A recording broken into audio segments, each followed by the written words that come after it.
आ रहा है? ऑडिबल और नॉट? गुड मॉर्निंग फ्रेंड्स,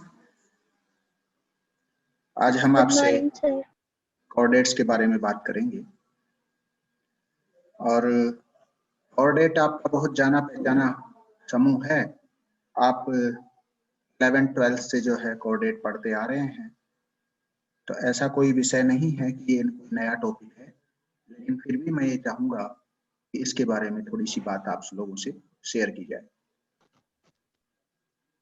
हम पढ़ते आए हैं कोऑर्डिनेट, या फिर कहीं लिखा होगा वर्टिब्रेट। इन दो शब्दों में थोड़े से अंतर की बात है। मैं यही शुरुआत में आपसे एक सवाल छोड़ देता हूँ, what is the difference between coordinate and vertebrate? Coordinate और वर्टिब्रेट में क्या अंतर है? आगे चल के हम इसके बारे में बात करेंगे, तब तक आप इस पर मंथन कीजिएगा कि क्या अंतर है दोनों शब्दों में। क्या दोनों समान हैं, एक जैसे ही हैं, या कोई अंतर है? What are the fundamental characteristics of coordinates? Coordinate के लक्षण क्या हैं, जिन्हें हम कहते हैं कि मूलभूत लक्षण क्या है कोऑर्डिनेट के? तो animal in the phylum Chordata share your key features that appear at some stage during their development, often only during embryogenesis. हम ये बात कहते हैं कि 3 fundamental character or the 4 fundamental characters of chordates are presence of notochord, notochord की उपस्थिति। दूसरी बात हम कहते हैं dorsal tubular nerve cord, पृष्ठीय नलिकाकार तंत्रिका रज्जु। तीसरा कैरेक्टर हम जो फंडामेंटल कैरेक्टर्स में शामिल करते हैं वो है pharyngeal gill slits, presence of pharyngeal gill slits in any stage of life. चौथी बात हम यहाँ पे कहते हैं कि पोस्ट एनल टेल, गुद पश्च पूंछ जो है। यहाँ पर ये 4 कैरेक्टर जो हैं जिन्हें हम यहाँ फंडामेंटल कैरेक्टर्स में शामिल करते हैं। यहाँ आप डायग्राम देख रहे हैं कि किधर की तरफ जो है डोर्सल ट्यूबुलर नर्व कोड की बात हम यहाँ कर रहे हैं। सबसे ऊपर ये नर्व कोड उपस्थित है, जो कि डोर्सल होलो नर्व कोड आपको देखने को मिल रही है। नोटोकोड के ऊपर ये स्थित होती है, यहाँ पर ये नोटोकोड है। अब नोटोकोड और वर्टिब्रल कॉलम, इन दोनों में थोड़ा सा आपको अंतर देखने को मिलेगा, आगे चल के हम बात करेंगे। यहाँ है फेरिंजियल गिल स्लिट्स, ग्रसनीय क्लोम दरारें। आपको यहाँ पर ये इस डायग्राम के अंदर ये चीज देखने को मिल रही है, फेरिंजियल गिल स्लिट्स। और आगे अगर हम देखते हैं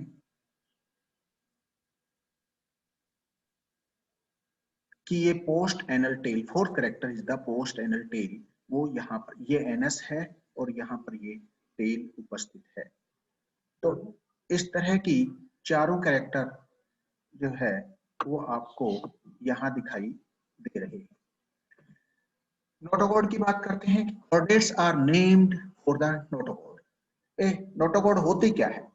A flexible rod shaped structure that is found in the embryonic stage of all chordates and also in the adult stage of some chordate species. It is located between the digestive tube and the notochord, providing skeletal support through the length of the body. In some chordates, the notochord acts as the primary axial support of the body throughout the animal's lifetime. इसका तात्पर्य यहाँ पर कि notochord उपस्थित कहाँ होती है। Notochord हमने अभी डायग्राम देखा था कि डोर्सल साइड में डोर्सल ट्यूबुलर नर्व कॉर्ड है और वेंट्रल साइड में नोटोकॉर्ड के नीचे की तरफ जो है वो हमें डाइजेस्टिव ट्रैक्ट देखने को मिलती है। तो इन दोनों के बीच में, डाइजेस्टिव ट्यूब और नारोकोड के बीच में नोटोकोड उपस्थित होती है। नोटोकोड एक छड़ सदृश संरचना होती है जो कि फ्लेक्सिबल होती है। हम यूं कहें कि हमारे अंदर नोटोकोड होती है क्या, तो ये एक सवाल आपके लिए है। इसका भी आंसर मैं थोड़ी देर बाद दूंगा।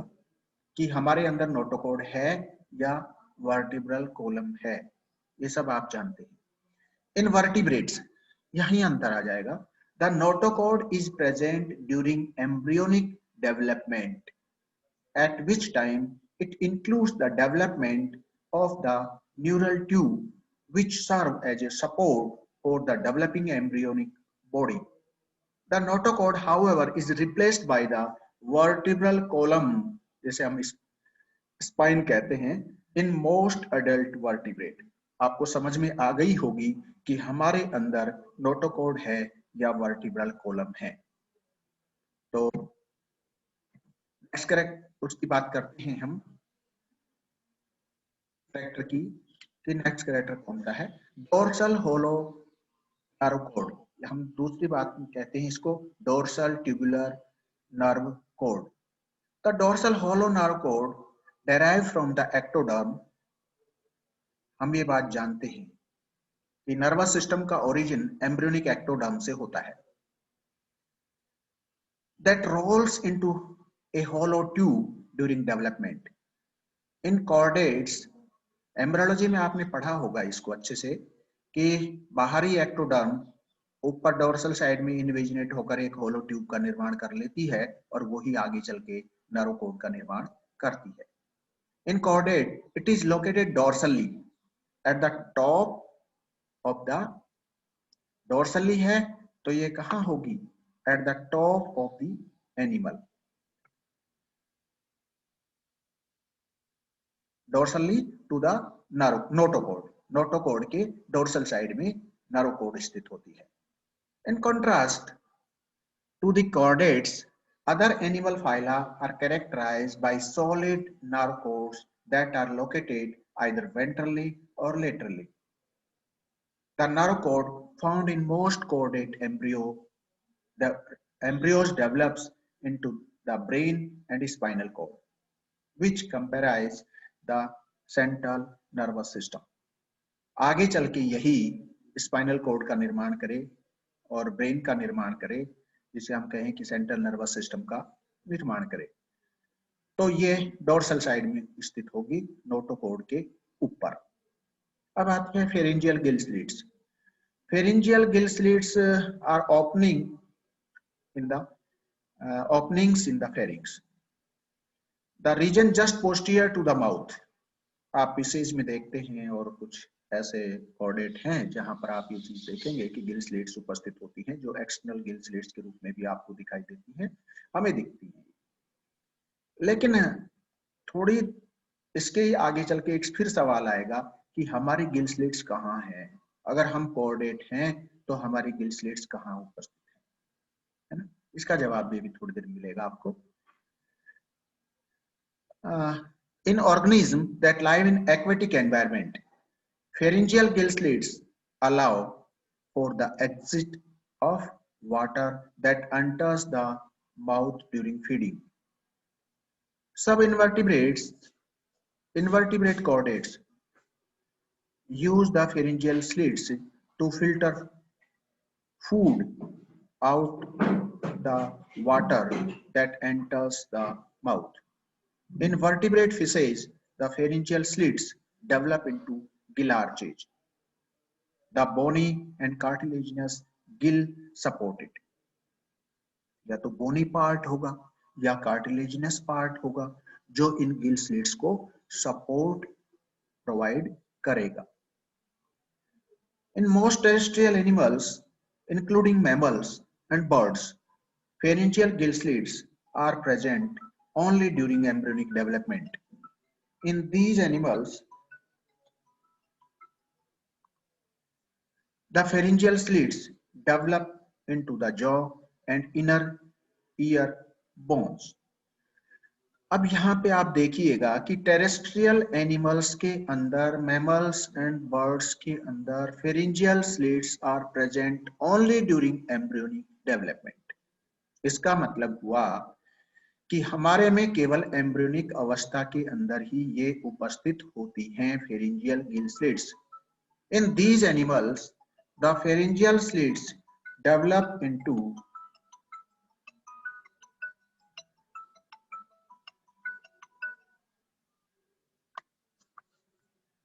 Pharyngeal slits develop into the jaw and inner ear bone. ये इन एनिमल्स में इनमें डेवलप हो जाती है। बात आती है post anal tail. Post anal tail is the posterior elongation of the body extending beyond the anus. The tail contains skeletal elements and muscles which provide a source of locomotion in aquatic species. In some terrestrial vertebrates, the tail also helps with balance, carting, and signaling when danger is near. In humans and other apes, the post-anal tail is present during embryonic development but is vestigial as an adult.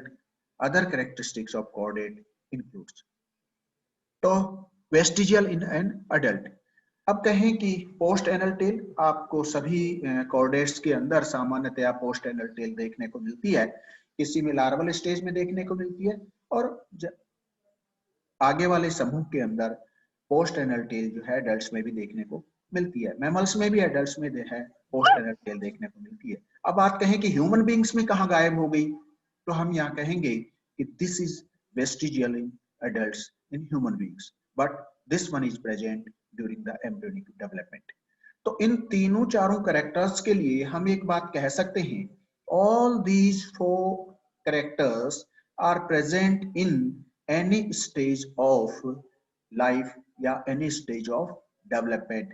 परिवर्धन की किसी भी अवस्था में ये लक्षण उपस्थित होते हैं, तो हम इन्हें कॉर्डेट्स में, उन जंतुओं को हम कॉर्डेट में शामिल करते हैं।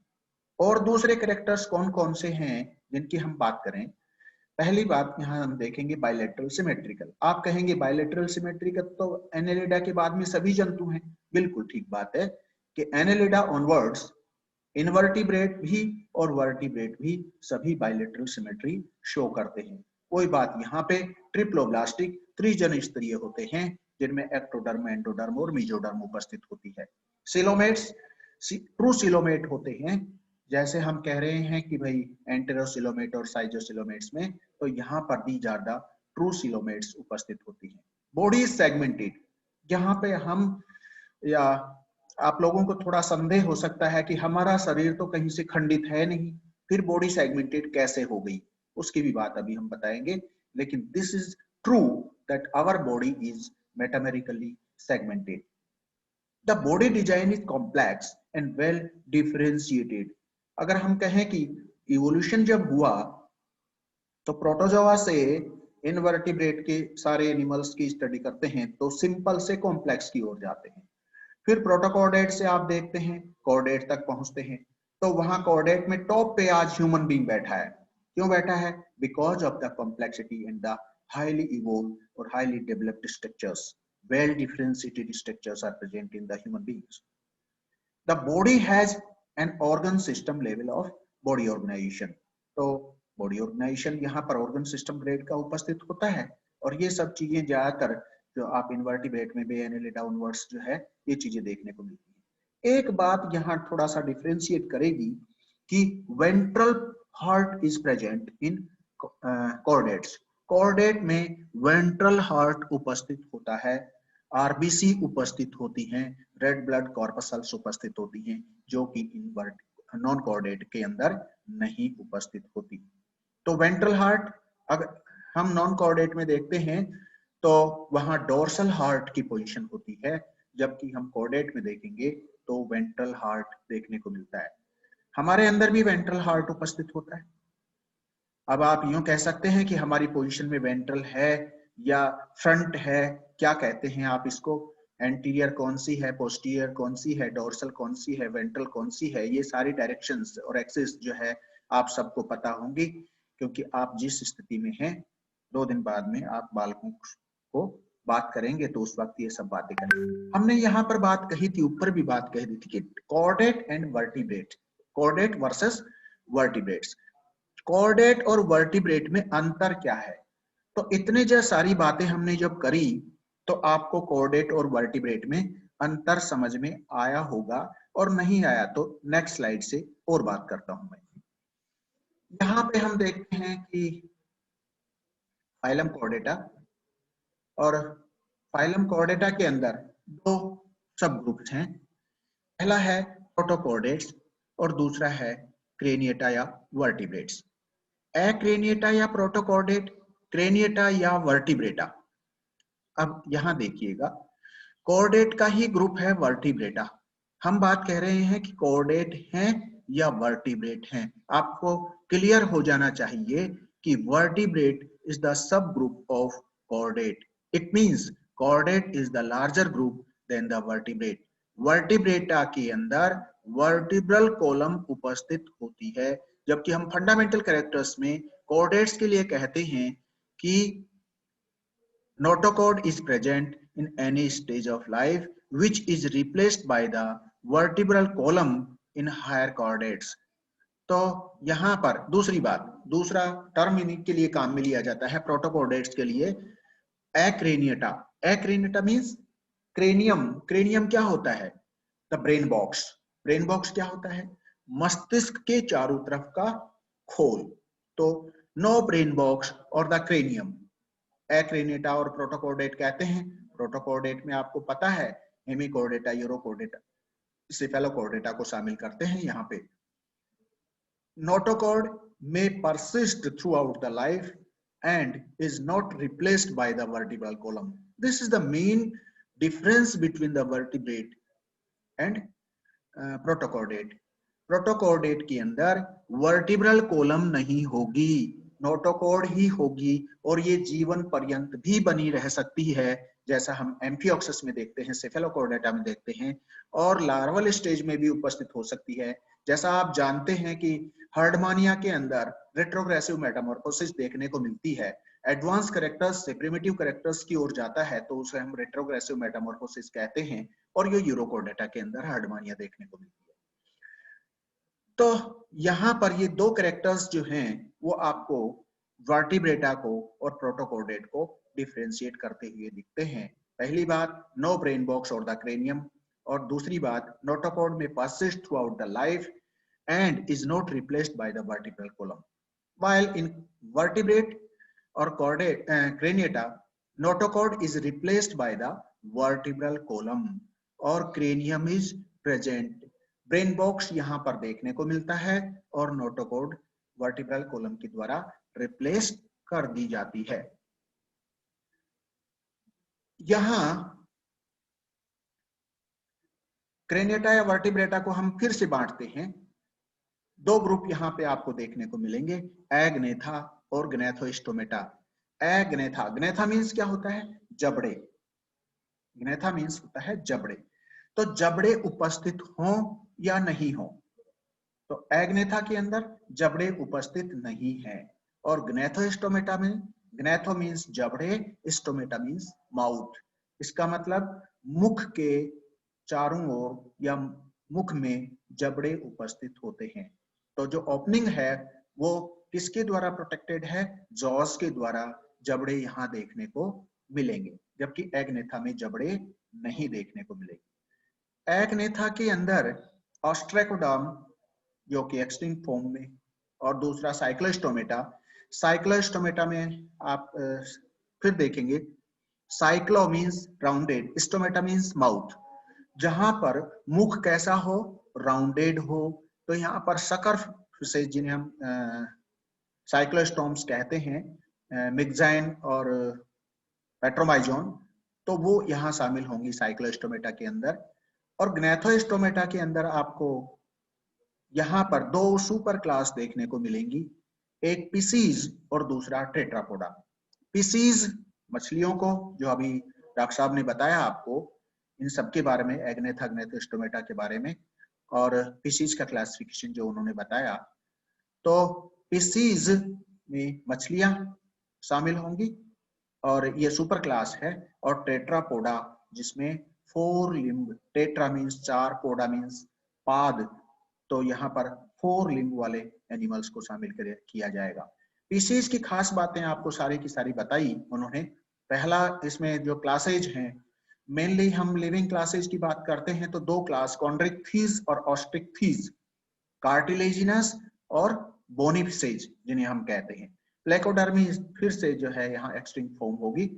तो कॉन्ड्रिक्थिस में कार्टिलेजिनस फिसेज और स्टिक्थिस के अंदर बोनीफिसेज यहाँ शामिल होंगी। और इनके कैरेक्टर्स के बारे में आपको डॉक्टर साहब ने बताया अभी। तो टेट्रापोडा के बारे में बात करें, टेट्रापोडा जहां पर 4 लिम्ब 4 लिम्स आर प्रेजेंट, इनमें 4 क्लासेज हैं और ये 4 क्लासेज जो है आपको देखने को मिलेंगी। एम्फीबिया पहली, रेप्टिलिया दूसरी, एवीज और मैमेलिया। एम्फीबियंस का नाम एम्फीबिया रखा, कैसे रखा? एम्फीबियस नेचर, एम्फीबियस उभयलिंग, उभयचरी जिसे हम कह सकते हैं कि जो टेरेस्ट्रियल एनवायरनमेंट के अंदर भी रह सकते हैं, सरवाइव कर पाते हैं और एक्वेटिक एनवायरनमेंट में भी वो सरवाइव कर पाते हैं। तो एम्फीबियस नेचर है, तो उभयचरी जिसे हम कह सकते हैं एम्फीबिया के अंदर। यहाँ पर इनके क्लासेज की बात हम आगे चल के करेंगे।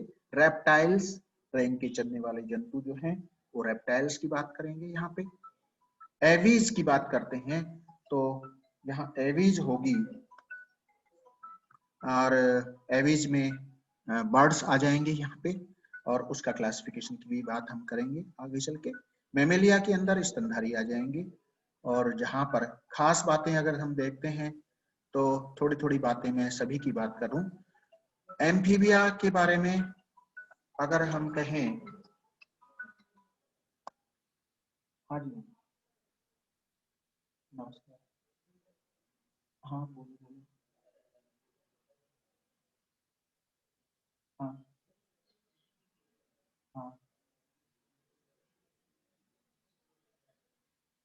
हाँ हाँ, बचा हुआ भर दो, ज्यादा कर दो, जैसी इच्छा हो कर दो। मैं ना जैसा दे कर, और तो अगली बार के लिए छोड़ दिया, मैंने कहा वहां कटवा देंगे जो कुछ बचेगा कर दो आपको। एम्फीबिया के कैरेक्टर्स की बात हम करते हैं। एम्फीबियस नेचर वाले जंतुओं में यहां पर स्किन डेरिवेटिव नहीं मिलेंगे। स्किन में यहाँ पर स्मूथ स्किन देखने को मिलेगी और हार्ट जो है 3 चैम्बर्ड देखने को मिलेगा। ये खास बातें इनकी कुछ होंगी यहाँ पर। और रेप्टिलिया के अंदर स्किन डेरिवेटिव देखने को मिलेंगे, स्क्यूट्स मिलेंगे, स्पाइंस मिलेंगे और यहाँ पर हार्ट जो है इनकम्प्लीटली 4 चैम्बर्ड और क्रोकोडाइल्स जो होंगे उनके अंदर 4 चैम्बर्ड हार्ट देखने को मिलेगा। एवीज की बात करते हैं तो यहाँ पर कंप्लीटली 4 चैम्बर्ड हार्ट देखने को मिलेगा और दूसरी बात यहाँ पे जो बोन्स होंगी वो होलो होंगी और एवियन अडेप्टेशन जितने भी देखने को मिलेंगे वो यहाँ देखने को मिलते हैं। और दूसरी बात यहाँ पर फेदर्स और जिन्हें हम कहते हैं कि विंग पिच देखने को मिलेंगे, फीदर देखने को मिलेंगे एवीज के अंदर। मैमेलिया की खास बात करते हैं तो मेमोरी ग्लैंड्स देखने को मिलेगी और यहाँ वीवी पेरेस होंगे। ये अब से पहले सारे के सारे जो हैं ओवी पेरेस की बात करते हैं। मेमिलिया वाले जंतु वीवी पेरेस यहाँ देखने को मिलेंगे एक्सेप्ट फ्यू वंस और मेमोरी ग्लैंड्स देखने को मिलेंगी। Body covered with skin derivative में हम देखते हैं कि तो वहां पर हेयर्स देखने को मिलेंगे जहाँ है शरीर पर रोम उपस्थित होंगे। तो this is all about the general classification या जनरल क्लासिफिकेशन ऑफ कॉर्डेट्स। ये सामान्य लक्षणों की बात हम कर रहे हैं। इसके बाद हम हर वीक आपसे मुलाकात करते रहेंगे। तब तक के लिए नमस्कार। Thank you very much. Thank you sir.